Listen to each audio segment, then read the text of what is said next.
On the International Day of Non-Violence, concerns have been raised about the ongoing commission of war crimes by Indian forces in occupied Kashmir. The international community, it has been urged to take notice of all the atrocities being committed and to hold India accountable.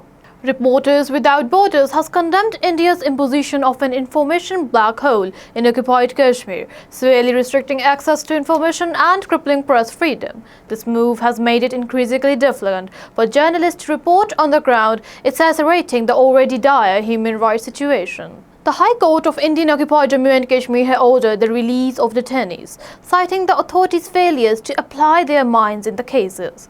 This decision, it came as a rare respite for the detainees, who have been held without any due process. A court in occupied Kashmir is set to form a special bench to hear a plea against the ban on 25 Kashmiri books. The ban has been widely criticized as an attempt to raise Kashmiri culture and Kashmir identity.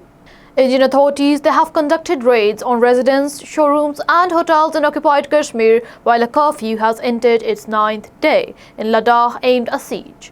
The raids and curfew have further restricted the movement and freedoms of Kashmiris. India's chronic repression in Kashmir has been widely condemned, while the all-parties Hurriyat conference describing India's approach to the region as absolutely unrealistic. The conference has called for an end to the repression and for the rights of Kashmiris to be respected.